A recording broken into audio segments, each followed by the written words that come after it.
Domaine des dieux, pays de l'Iaque, mi Visonios. Michael n'avait pas le choix. S'il voulait retrouver Kémia, c'était absurde, mais il devait faire confiance à ce vampire. L'ayant suivi à travers l'arche, il s'était retrouvé plongé dans un torrent, dans le noir, transporté par un courant violent. Il se serait probablement noyé si le vampire ne l'avait pas sauvé. Il l'avait attrapé par le bras et tiré hors de l'eau alors qu'il parvenait à l'air libre. C'était le crépuscule. Après l'avoir laissé reprendre son souffle, le vampire l'avait entraîné vers une forêt. Ils étaient trempés, mais Michael n'osa pas protester.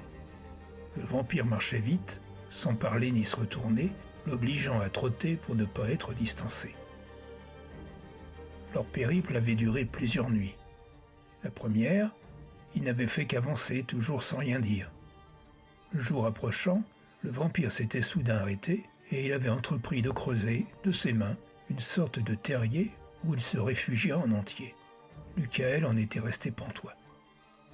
S'il en avait douté encore, il pouvait désormais en être sûr, il avait bien affaire à un vampire. Il comprit pourquoi il avait les ongles si longs, ongles qu'il utilisait comme des griffes. Confus, désorienté, il avait passé la journée à somnoler, assis contre un tronc, sursautant au moindre bruit.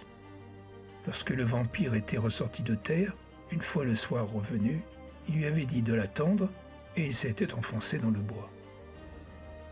Michael n'aurait su dire combien de temps s'était écoulé lorsque le vampire revint. Il avait du sang autour de la bouche. Il était allé chasser. Michael fut très surpris en découvrant le lièvre que le vampire lui tendit. Un lièvre qui gigotait encore. Ce devait être son repas, mais ce fut l'inverse qui se produisit. Michael rendit les rares éléments que contenait encore son estomac. Le vampire haussa les épaules à la vue d'un spectacle aussi pitoyable, mais il n'insista pas. Ils continuèrent à marcher à la seule lueur de la lune. Le vampire ne cherchait jamais sa route. Visiblement, il savait où il allait.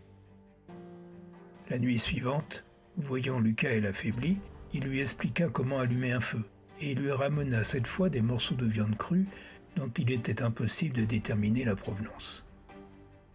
Michael se força à manger.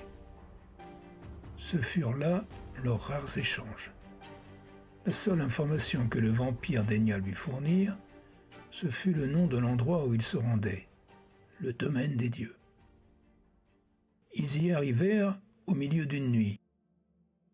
Michael était sale, transi par le froid, et la seule image d'une lumière vacillante à une fenêtre de cette sombre bâtisse lui redonna quelque force. À n'en pas douter, le vampire connaissait les lieux.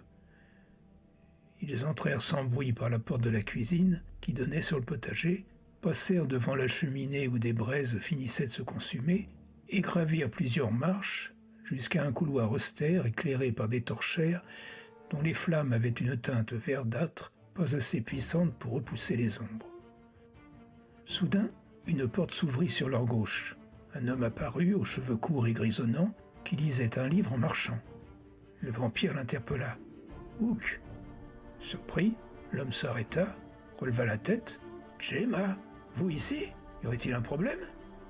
Le vampire saisit Michael par l'épaule et le poussa devant lui. « Oui, qui est ce jeune homme ?» dit Hook en l'observant par-dessus ses besicles. Je...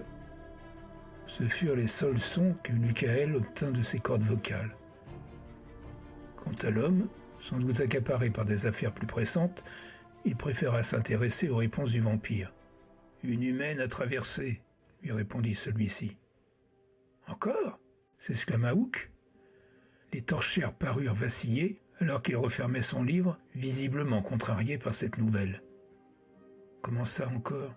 s'étonna le vampire dont les yeux devinrent bleus. « Vous avez déjà laissé passer une humaine. Elle est arrivée à la Miedrignos. » Dehors, des hiboux ou des chouettes ululèrent et un courant d'air s'engouffra dans le couloir. Inconsciemment, Michael se rapprocha du vampire. « Quel est son nom ?» s'enquit Gemma. « Kémia. »« Oui, c'est elle, c'est ça !» intervint Michael. « Alors nous parlons de la même personne, » assura le vampire. « Et ce monsieur est ?» demanda l'homme en désignant Michael. « Un ami de Kémia, il la cherche. » Je comprends. Mais Kémia n'est plus ici depuis bientôt 4 mois. Elle est actuellement en route vers la forêt des Astes pour trouver Azir. 4 mois balbutia Lucaël. C'est pas possible. Ça fait pas 4 mois qu'elle est partie. Eh bien, le fait est que ce monde ici et le vôtre n'évoluent pas au même rythme. Le temps s'écoule différemment, voyez-vous. Kémia est arrivée ici au mois d'Edrinios, et nous sommes actuellement au mois de Simi-Visonios, la mi-juin chez vous, si je ne me trompe pas. Cela fait donc 9 mois que Kémia a quitté votre monde. Ce fut la dernière chose que Lucaël entendit avant de s'évanouir. Quand il reprit ses esprits, il était allongé sur une coussiège de pierre près d'une fenêtre. Le vampire et l'homme étaient penchés au-dessus de lui. « Pardonnez-moi, lui dit Hook. Les choses sont sans dessus-dessous ici en ce moment et j'en oublie les bonnes manières. » Comme il lui tendait la main, Lucaël la saisit et se retrouva debout, encore chancelant. « Je ne sais plus si je vous ai dit mon nom, » poursuivit l'homme en nettoyant ses lunettes sur sa chemise blanc cassée. « Je me nomme Hook. Comme je vous l'ai dit tout à l'heure, Kémia n'est plus ici, mais elle va revenir. Donc, ce que je vous propose, c'est que Gemma vous ramène chez vous et que vous attendiez son retour. Pas avant de l'avoir retrouvée. Je vous l'ai dit, elle n'est pas là. Et qui me dit que vous me mentez pas, qu'elle n'est pas prisonnière dans une de ces pièces? Comme s'il était possible de la retenir, siffla le vampire. Oui, d'ailleurs, en parlant de cela, le reprit Hook. Comment se fait-il que Kémia ait pu passer? Le vampire ne répondit pas. Parce que, continua Hook sans le regarder, elle est restée assez évasive sur le sujet. M'expliquerez-vous comment elle a pu échapper à votre vigilance? Je lui faisais confiance. Oui, ça j'ai cru le comprendre. Mais comment en êtes-vous arrivé là, justement? Lucaël se rassit sur la banquette de pierre où il était allongé quelques instants plus tôt. Il se peut qu'elle soit venue plusieurs fois au manoir, ce qui était déjà étrange. Mais poursuivez. Elle venait la nuit et on échangeait quelques passes d'escrime. De l'escrime? Eh bien, mais moi ce que je veux savoir, c'est pourquoi ça a commencé. Lucaël vit de la confusion sur le visage du vampire. Parce que j'ai échoué à l'effrayer. Nous avons conclu un marché, un duel au premier sang. Si c'était le sien, elle mourrait. Lucaël tressaillit.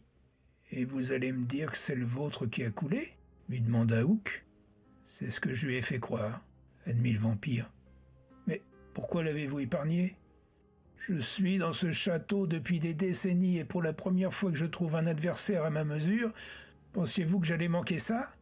Lucaël sursauta, terrifié par le ton du vampire. Mais le calme qui se dégageait de ce Hook était encore plus terrifiant. Et alors, elle est revenue. Oui, souvent. Vous avez donc sympathisé avec elle? Vous savez que c'est dangereux pour un vampire? Et elle a trompé votre vigilance. C'est bien cela? Qu'est-ce que ça veut dire tout ça? Vous a demandé Lucaël. Que le chasseur est tombé amoureux de sa victime, avança Hook. Lucaël blêmit. Absurde, se récria Gemma, si sec qu'il avait presque craché le mot. C'est peut-être mal formulé, j'en conviens. Disons que le chasseur apprécie le jeu auquel lui et sa proie se livrent et qu'il ne veut pas y mettre un terme, sans quoi il perdrait tous les bienfaits que cela lui procure. Incapable de bouger, Lucaël ne savait que dire. Voici un point d'éclaircie, poursuivit Hook. Bon, Lucaël, Kémia va revenir quand? Impossible à dire.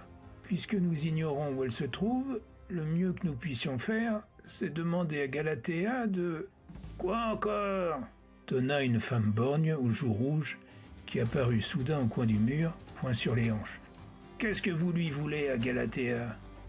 Que vous trouviez une chambre pour ce jeune homme, la pria Hook d'une voix basse et confuse. Il va demeurer avec nous quelque temps. Bah tiens, et qui c'est qui va encore se farcir la literie, le ménage? Elle partit en continuant de maugréer. Hook fit signe à Lucaël de la suivre, lui certifiant du regard que tout se passerait bien. Cela, Lucaël n'en était pas sûr.